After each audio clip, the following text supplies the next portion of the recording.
You know what that reminded me of? That reminded me of, I don't know if some of you are old enough to know this, but Police Academy. You know, the guy who used to make the noises from his mouth. Yeah, it reminded me of that. But yo, check that out.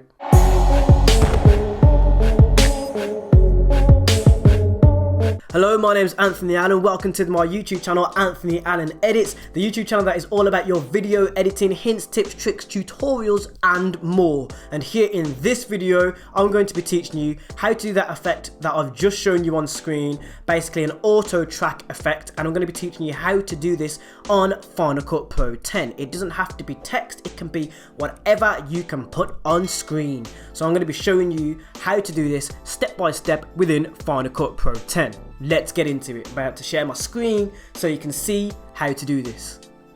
Okay, so I've already launched Final Cut Pro 10 and I already have my movement isolated, the movement that I want to track.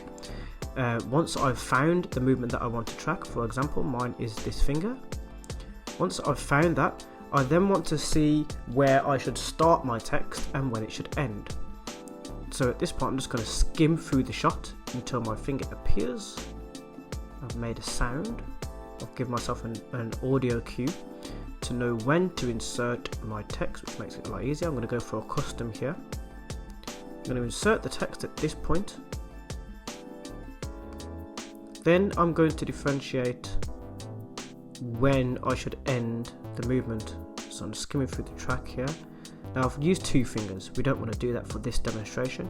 We just want to use one, because it will take quite a while, so we're going to end it here. So that is where we're going to end. And I'm actually going to make an incision at the end of the track to keep track of that was a lot of tracks, to keep track on what I'm doing and when this should end. So I'm just going to put the text over the top of a finger. Now I'm going to zoom in, because what you want to do is you want to differentiate your anchor point on where you think the text should be. Now I want the L and the O above my finger. There. That should be the anchor point on where the text should be, and that will be a reference point when we're actually keying the movement of the text. So if we zoom in just a little bit further, we move over to text, and now I'm going to deselect slightly to show you where I want my text to be. At this point, what we're going to do is we're going to highlight the text. There we go. And we're going to, select the text, sorry. And then we're going to go to the transformation page here, the inspector for the transforms. We're not going to pay attention to anything else except for the transformations here. So at this point, what I want you to do is at the start frame of your text, making sure you're at the start frame. See, there we are. You want to actually click a keyframe on your position and scale. After this, I want you to do something that is a little bit unorthodox, and I want you to go all the way to the end frame.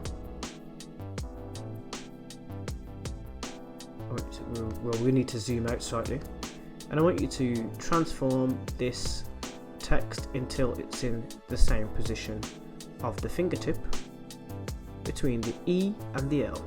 Now you can either work your way backwards, but I like to work forwards.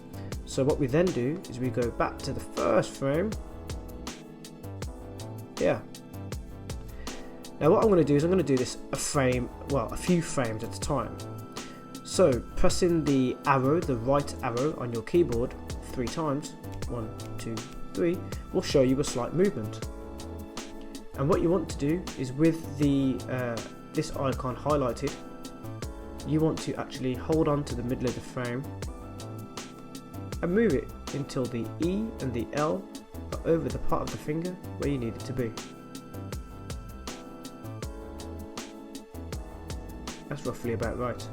We're going to do this again. 1, 2, 3. Now what you can actually do is you can click on the Y-axis and the X-axis to move this into the correct position. And you want to do this until you've reached the last frame of your shot. And after a very tedious effort of trying to keyframe as many frames as possible, you will have something that looks a little bit remotely like this. Boom!